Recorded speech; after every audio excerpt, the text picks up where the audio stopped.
তো গাইজ আমরা এখন আছি নদীর পাড়ে, দেখতেই পাচ্ছ পুরো ফুল জোয়ার। তো আমরা এখন এসেছি ভাটার পাড়ানে ক্রিকেট খেলতে, আর পাড়ার বন্ধুরা আসতে খেলতে। অনেক দিন থেকে বলছিল যে খেলতে আসার জন্য, তা আজ টাইম হয়েছে ওদের। আর ওই যে ও আমাদেরকে এসেছিলো, বাইকে করে এসেছে, দুটো বাইকে করে, ও আমাদেরকে দিয়ে রেখে চলে যাচ্ছে। এই কী হলো, স্টার্ট হচ্ছে না? এই দুপুরবেলা এত রোদ দিচ্ছে, কিন্তু হাওয়াটাও খুব সুন্দর দিচ্ছে, কারণ নদীর পাড়ে আছি। নদীটা দেখো ভালো করে, কত সুন্দর ফুল জোয়ার, পুরো জল ভর্তি হয়ে গেছে। তো এত রোদ দিচ্ছে, তো মনে হচ্ছে না যে রোদ লাগছে বলে গায়ে। সিরিয়াসলি বলছি, এত সুন্দর হাওয়া দিচ্ছে তো তার জন্য মনে হচ্ছে না। আর এই যে মানে পাড়ন, মাঠের পাড়ন, এই পাড়নে আমরা খেলবো। তো আমরা চলে, আর খেলার আগে দেখো হালকা হয়ে নিচ্ছে। তো গাইজ আমাদের টিম সেই বটতলার ওখানে আছে, চলো তোমাদেরকে নিয়ে যাই, দেখাই। তো ওরা কজন আসছে বন্ধুরা আমি এখন জানি না, বলেনি কজন আসছে। তো ওই যে সামনে বট গাছটা আছে দেখতে পাচ্ছ, ওখানে সব মনে হয় বসে আছে। তো ভিডিওটা বেশি বড় করতে চাই না, যেহেতু এখন বেশি ভিডিও করে লাভ নেই, ফোন স্টোরেজ অলমোস্ট ফুল। চলো আমি তোমাদের চেষ্টা করবো কেটে কেটে দেখানোর। চলো নিয়ে যাই, দেখাই। মাঠা চলছে দেখো। তো এই যে আমাদের টিম গাইস, এই বট গাছের তলায় এখন বসে গল্প করছি সব, ওরা আসছে টিম। দেখো কত সুন্দর লাগছে জায়গাটা। তো এই ভাটায় আমরা ছোটোবেলায় আসতাম, বাবা কাজ করতো বা ভাত দিতে আসতাম, সকালের খাবার দিতে আসতাম, আর এখানে বসে কত আড্ডা মারতাম, ছোটোবেলায় খেলা করতাম দেখো। তো ওরা এখন আসছে, ফোন করেছে। এই যে আমাদের ক্যাপ্টেন ক্যাপ্টেন কথা বলছে খেলা করতে। ভাই তুমি হাতে বাতে তুমি ব্যাটিং করার মতো। ঠিক আছে, ওরা আসলে দেখি, আসলে আবার দেখাবো তোমাদেরকে। জিতকে আমি বললাম যে তোমাকে ডেকে নিয়ে আসতে, ওর হাতে বলতে এগুলো কি ফল, বট ফল নাকি? জিত তোমাকে ফোন করতে থাকে না। তো দেখো টিম চলে এসছে, এক্ষুনি আমাদের টস হয়ে গেল।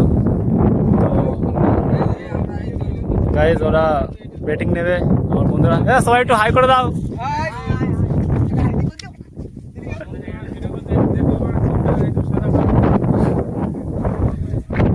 আমার বন্ধুরা এখন ব্যাটিং নিয়েছে ওরা, আর আমরা ফিল্ডিং করবো। চলো ম্যাচটা শুরু করা যাক। এমনি তো অনেক টাইম হয়ে গেছে, অনেক বেলা হয়ে গেছে। এই যে রোদ দিচ্ছে, বেশিক্ষণ খেলা যাবে না, হয়তো দুটো ম্যাচ কি তিনটে ম্যাচ হতে পারে। চলো করে দেখাচ্ছি তোমাদের। ওই যে আমাদের উইকেট ইট দিয়ে সাজানো হয়েছে দেখো। এই যে আমাদের team guys, this is my team. Meet Sahil, SK Sahil is a professional player. Hello, এই সৌরভ তুই আসবি না? একবার লালটুকে দেখে আসবি, ঠিক আছে? তো আমরা ফিল্ডিং নিলাম গাইজ এখন। একবার লালটুকে দেখে দেখো ওই যে ব্যাটিং টিম আসছে। খেলতেই পারবো না, সেই জল বোতলটা কিনে এসেছি। চলো বাই।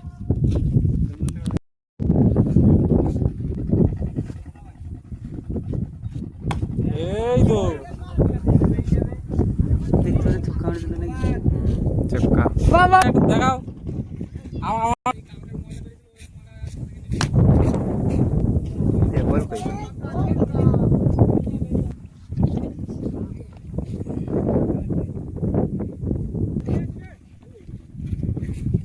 উল্টা বলতে কিনতে হবে।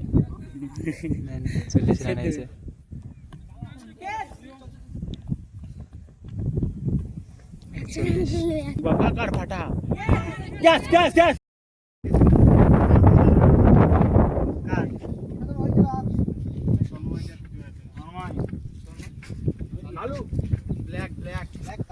তো গাইস এইমাত্র তোমরা দেখতে পেলে, আমরা দুটো ম্যাচ খেললাম, দুটো ম্যাচে আমরা জিতেছি, আমরা উইনার।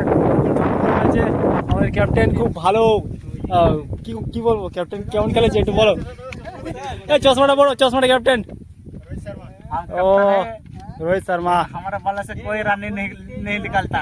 हाँ बहुत अच्छा। हाँ सिर्फ कैप्टन आता है हाँ। नहीं आता है। हाँ हमारे बल्ले से कभी रन नहीं रन आता देते हैं, रन देते हैं। हम सिर्फ कैप्टन की वजह से पहचान बिल्कुल, हम रन देते हैं, लेते नहीं। हाँ थैंक यू सर। यही बात है। তো গাইজ পার ম্যাচ 100 করে খেলা হচ্ছিল, দুটো ম্যাচ খেলেছি, দুটো ম্যাচই জিতে গেছি। ওরা পায়ে, ওরা- আর ওরা এমনি প্লাস্টিক বলে খেলে তো তার জন্য ওরা এই ম্যাচ ওরা ওই যে ছেলে ছিল, দেখে প্লাস্টিক খেলতে পারবে না। ওরা সব- তো টাটা, ব্লগটা এখানেই শেষ করছি। প্লাস্টিক ছড়াবে না। যদি ভালো লাগে তাহলে অবশ্যই একটা লাইক করে দিও, ভালো লাগে তো জানাও কি বালি মারবে না। তো বাই। বলই করতে হচ্ছে না, अरे साहिल যদি আগে একবার দাঁড়াই মানে খেলে পুরো আমি তো আড্ডা মারছি না। ও ব্যাটে যেতে মানে খেলছিল। আরে ওরা এমনি দেখেই বোঝা যাচ্ছে। এই যে দর্শক, ওই নিজেই খেলে